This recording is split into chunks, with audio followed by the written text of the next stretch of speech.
Welcome back to Exotic Car Playplace, everybody. Thanks for coming in. Hey, did you know you might as well fire your mechanic? If you drive a BMW, Benz, Audi, Volkswagen, Porsche, fire your mechanic today. And here's why. But there are some bare essentials you're going to need before you do that. Let's get into it now.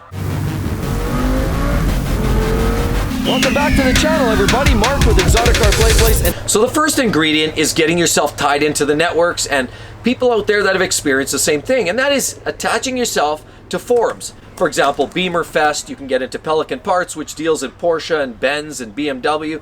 You can get into Ferrari Chat, or you can also get into things like Lamborghini Talk. Lots of different sites, and they have forums and they have parts you can buy online. But at the end of the day, you have to engage with people. You share information, you give when you learn something, but you can also receive lots of people with some great experience and information on these forums. You want to participate in that. Also get online to the Facebooks of the world. Those places are filled with people that like to share in communities and small community networks that are usually private, but with enough engagement you can lock in and get invited into some of these sites, in which case you have much smaller, tighter communities which are willing to share more information. So the next thing you have to understand is finding a good source for parts. Not only reliable, not only timely, but that you're going to save some money. For example, lots of great parts available on Amazon and Amazon Prime today. Also, you can either get it right from the dealer, or in a lot of cases you can get your parts from other sources like FC Euro, Parts Geeks, lots of great places where you can save a lot of money over buying it factory from the dealer. Really, the dealers often want to gouge you, so you can find lots of great options by buying these parts somewhere else. So another part of this big equation in getting rid of your mechanic has to come down to diagnostics. Everybody knows in today's day and age, most cars are powered by computers. Electronics run the show today. And with that, you need more advanced tools than just a stethoscope and the basics. You need to go outside the box. So you need electronics, you need ways to diagnose that. So sometimes what I like to use is even a basic OBD2 code reader like this. Now this is your cheap $30, $40 special, but this will honestly tell you 80-90% of what the problem could be. Often what I find is I get the code out of here, spits it out. Now it's very generic, but then I go and I do, for example, I'll go BMW X5 code P2038, for example, and it'll tell me why that is happening and what the problem really is. So that's one great option. And another great option by today's day and age, you don't even need that big handheld. You can get one of these little wonderful little toys.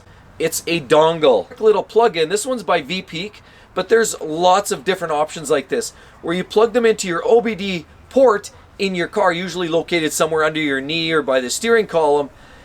Every car has it today. Ever since 1992, every car has this availability. Now you plug this in, and with an app on your phone, you can dial in. Lots of great apps. Some of these apps are free. Some of these apps cost you $20 or $40.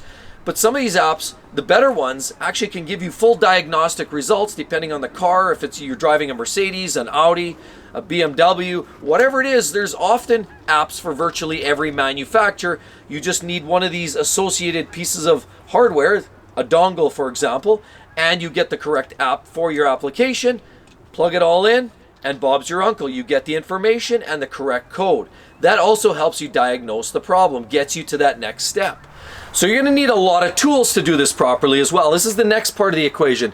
For example, you're going to need something like this. Now this is a small, cheap one, but you'll need some sort of a jack to get the car up in the air like this. You pump jack, this is a floor jack. You can get bigger, better ones, but this will do the trick in most applications for the smaller cars. You're also going to need something like this, at least a good pair of jack stands that will keep the car up in the air. You never want to work underneath a car, just under a jack, very dangerous conditions.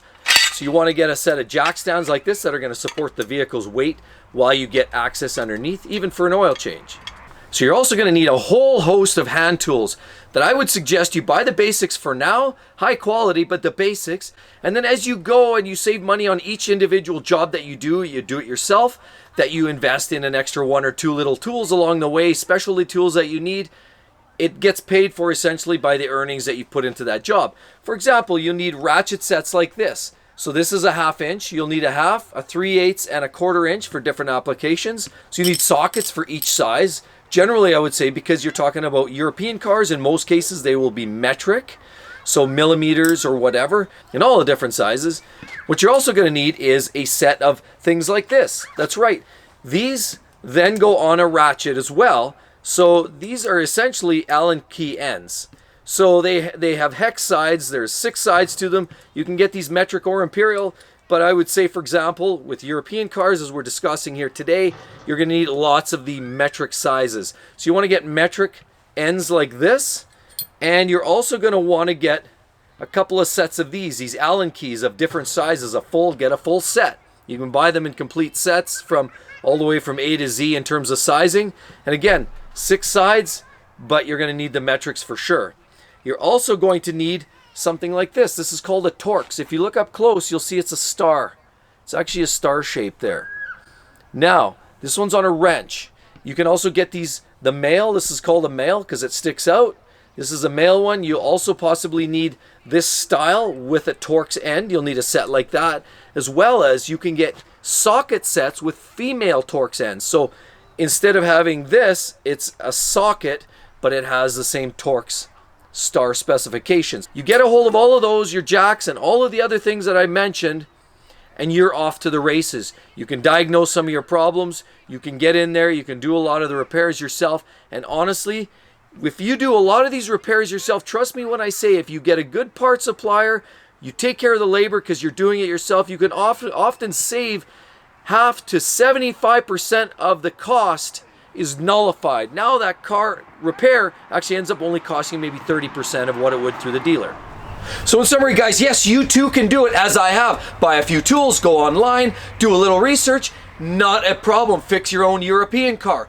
If you want a great example of one of the do-it-yourselfers I've done recently, right there's a great link. And as well, don't forget to hit the subscribe button just down here below. You're going to be entitled to a whole host of great videos. Hope to see you guys real soon. Catch you then. Bye-bye. Star.